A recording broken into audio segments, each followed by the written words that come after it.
আসসালামু আলাইকুম এভরিওয়ান, ছাদ বাগানের রান্নাঘরে আপনাদের স্বাগতম।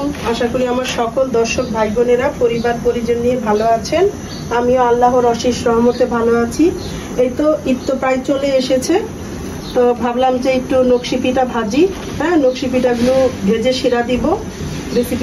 শিরা দেওয়া রেসিপিটা আপনাদের সাথে শেয়ার করব। আশা করি আপনাদের ভালো লাগবে। অনেকে কিন্তু পিঠাটা খেতে খুবই পছন্দ করে, খুবই ভালোবাসে, কিন্তু কিভাবে ভেজে শিরা দিতে হয় সেটা জানে না। যারা জানেন না তাদের জন্য আজকে আমার এই ভিডিওটা।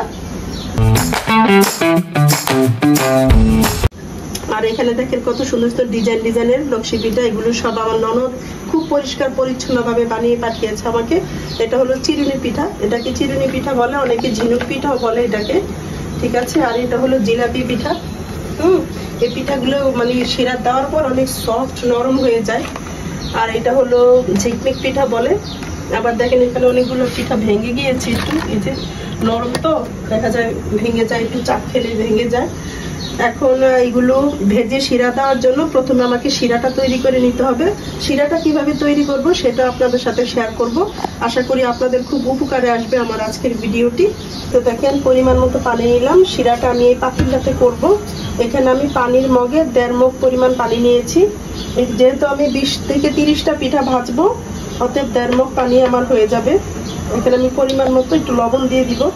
1 চা চামচের 4 ভাগের 1 ভাগ লবণ দিয়ে দিলাম 1.5 মগ পানিতে।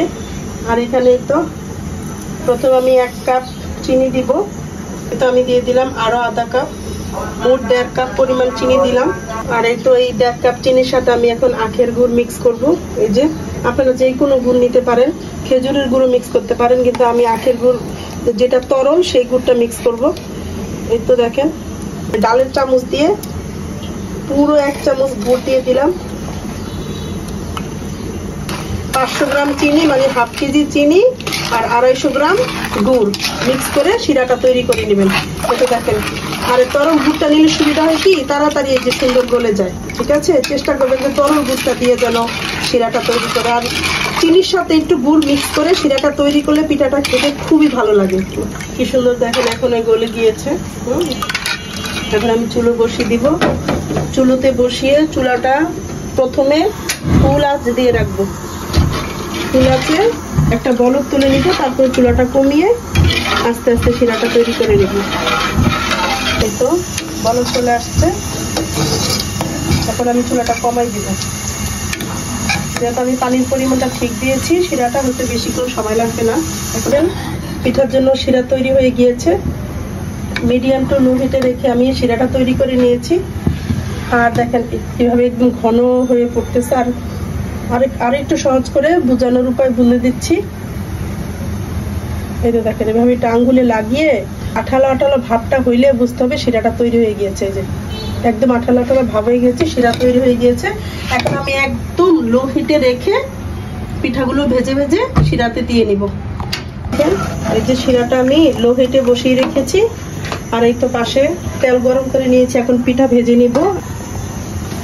এই তো গরম তেলে হালকা ব্রাউন কালার করে ভেজে নিব আর কি। আমি কিন্তু চুলার আঁচটা মিডিয়াম টু লো হিটে রেখেছি, মনে রাখতে হবে, বাড়িয়ে দেওয়া যাবে না, পুড়ে যাওয়ার সম্ভাবনা থাকে।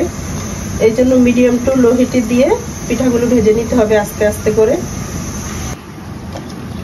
একটু এটা দিয়ে একটু সুবিধা হবে। দেখো হালকা ব্রাউন কালার হয়ে গিয়েছে। এখন তেলটা ঝরিয়ে নিয়ে গরম গরম শিরাতে চুবিয়ে দিব।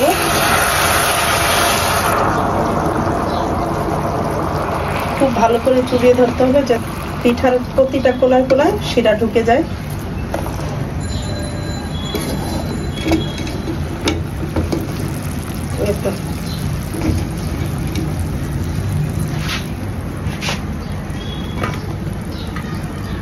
আপনাদের সুবিধার ক্ষেত্রে আমি আরো একটা পিঠা ভেজে দেখিয়ে দিচ্ছি। দিয়ে দিলাম, এটা ভাজা হয়ে গিয়েছে।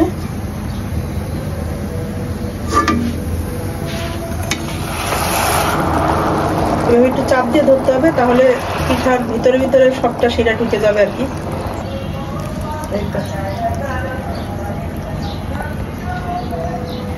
আমি সব কটা পিঠা ভেজে নিব, ঠিক আছে? যে আমি আরো একটা এই পিঠাটা একটু ভেজে দেখিয়ে দিই। এখান থেকে আরো দুইটা পিঠা দিয়ে আপনাদের দেখিয়ে দিই, ঠিক আছে? আর এই পিঠাটা কিন্তু খুব তাড়াতাড়ি হয়ে যায়। হ্যাঁ, এই পিঠাটা এটা আমি একটু দেখিয়ে দিই। এই পিঠাটা খুব তাড়াতাড়ি ভাজা হয়ে যায়, ঠিক আছে? এই যে দেখেন, এটা খুব তাড়াতাড়ি ভাজা হয়ে যায়। দেখেন ফুলে একদম টইটুম্ব হয়ে যাবে এই পিঠাটা। দেখেছেন?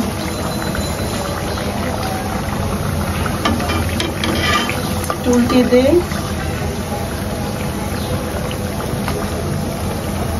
এখন আমি পিঠাটা তুলে নিব। এটা হয়ে গেছে, দেখেন, দেখেছেন? এভাবে তেলটা ঝরিয়ে, মানে তেলটা খুব ভালো করে ছেঁকে নিয়ে আসর আজান দিয়ে হচ্ছে, ছেঁকে নিয়ে এই যে দেখেন এটা রাখলাম। আপনারা যদি মনে করেন যে একটুখানি মানে শিরা দিয়ে দিবেন, তাহলে এভাবে করে পিঠার উপর দিয়ে মিষ্টি খেতে চাইলে এভাবে শিরাটা ছিটিয়ে দিবেন, তাহলে হয়ে যাবে, ঠিক আছে? এই যে এভাবে করে সবগুলো পিঠা আমি ভেজে নিব। আজান দিচ্ছে, এখন আমি চুপ থাকবো। সবগুলো ঝিনুক পিঠা একসাথে দিয়ে শিরা দিয়ে দিচ্ছি, ভেজে নিয়ে শিরাতে চুবিয়ে দিলাম।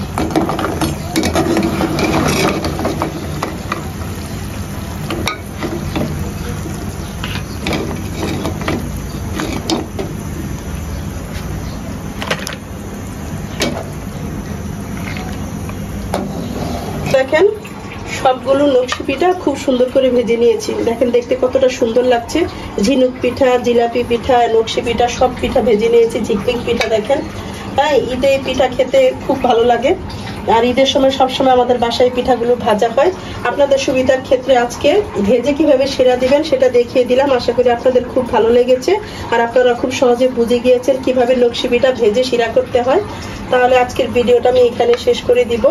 ছাদ বাগানের রান্নাঘরের ছোট্ট ভিডিওটা আমি এখানে শেষ করব। আমার ভিডিওটি ভালো লেগে গেলে আমার চ্যানেলটা সাবস্ক্রাইব করে দিবেন, পাশে থাকা বেল আইকনটা ক্লিক করে দিবেন, যাতে আমার ভিডিওটা সবার আগে আপনাদের কাছে পৌঁছে যায়। আপনারা সবাই ভালো থাকবেন, আমার জন্য বেশি বেশি করে দোয়া করবেন। আল্লাহ হাফেজ।